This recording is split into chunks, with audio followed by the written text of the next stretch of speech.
Hi.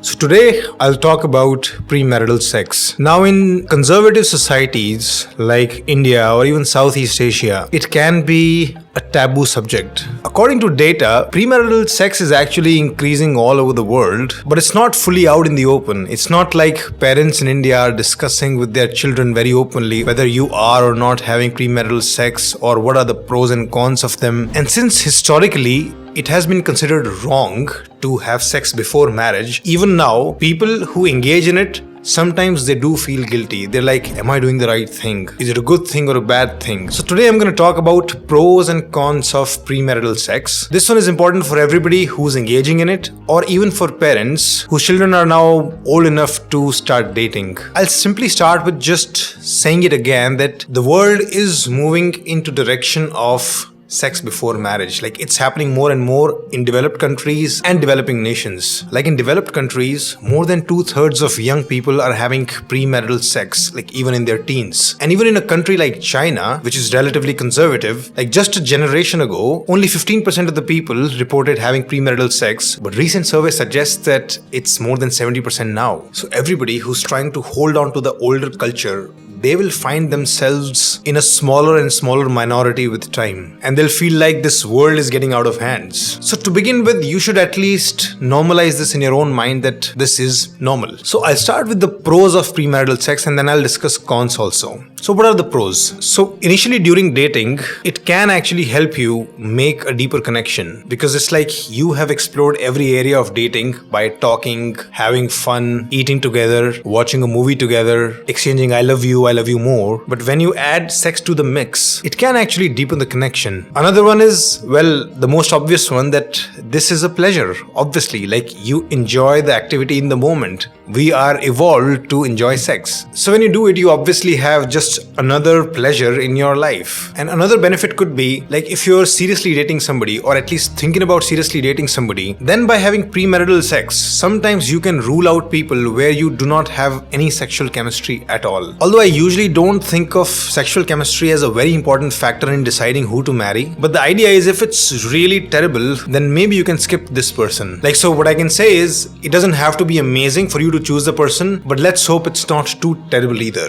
Now I'll talk about the cons. But before I tell you the real cons, let me tell you some fake cons. Basically things you think are bad, but actually are not that bad. Or sometimes people just find it bad for bad reasons. So let me discuss them first. One reason is, at least in conservative societies, that I will disappoint my own parents. Because there are parents out there who'll get angry even hearing the fact that, you were hanging out with a boy, you were holding a hand, let alone premarital sex. So they know that if the parents find out, they will be furious. And if you actually love your parents, if you're attached to them, some people just don't want to disappoint them. So when they engage in premarital sex, they actually feel very guilty.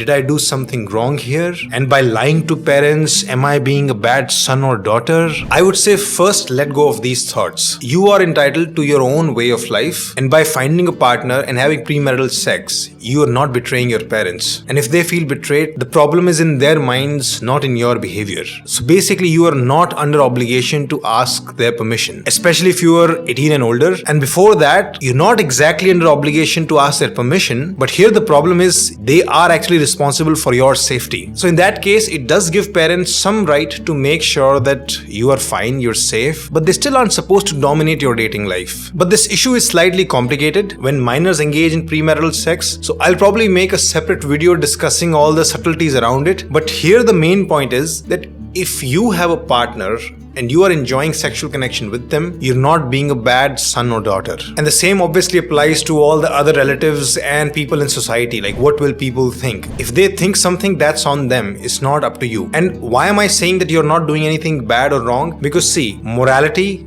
ethics, rights and wrongs, they must come from a core principle, which is, what are the consequences of your actions? Whatever you're doing, if you're directly hurting somebody else, like you're attacking somebody or you're dominating somebody, taking somebody else's rights, then it's obviously wrong. But if you're not doing that, if you're not hurting somebody else, then do whatever you want to do. And this also includes that you're not hurting yourself also in any extreme manner. So if you're engaging in premarital sex safely and you're enjoying it, you're not lying, cheating, taking advantage of somebody, not spiking somebody else's drinks, not forcing yourself on someone, then you have nothing to to worry about. If it's happening between two consenting humans, it's absolutely fine. Now I'll talk about cons, because yes, there actually are some disadvantages to premarital sex. First, I'll quickly cover the biological ones, like you may get some sexually transmitted disease or infection, you may end up being pregnant. Those are real risks if you're not being safe. But now I want to come to a disadvantage, which is actually a big one and can really affect your dating and romantic life. By having premarital sex, you can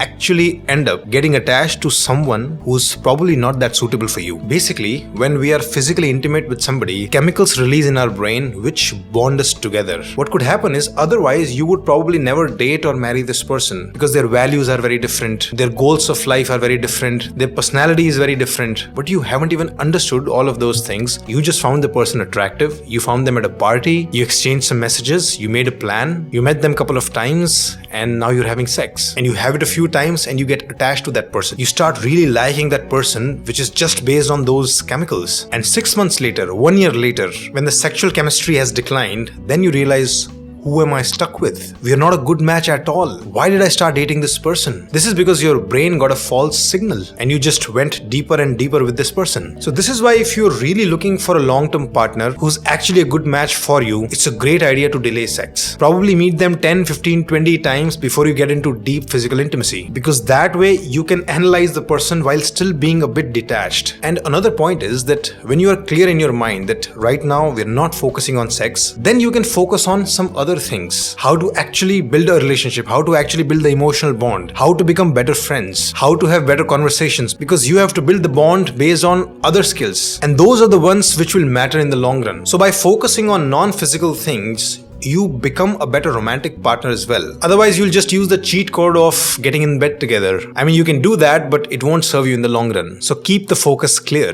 And here I'm not saying that you have to literally wait till marriage. What I'm only saying is maybe wait a few weeks or even months. So let me summarize this for you. If your goal is to maximize just the current pleasure, if you just want to have fun, go for it. Don't worry about good or bad. Just be safe. But if your goal is finding a long-term partner, getting into a serious relationship, then maybe it's a better idea to delay sex, because there you want to stay as rational as you can and not fooled by the sexual chemistry. I hope this helped. If you liked it, please like the video. Tell me in the comments your thoughts about premarital sex, and of course subscribe and hit the bell icon. Shridhar Life School now specializes in relationship counseling. We start with an in-depth checkup or assessment of your relationship, your strong and weak areas. Now based on that, our therapists will help you using world-class techniques and interventions which have been developed after decades of research in marital therapy. It's always better if both partners come for counseling, but if for some reason your partner is unable to join, you can definitely start on your own. To book sessions, visit our website shridharlifeschool.com.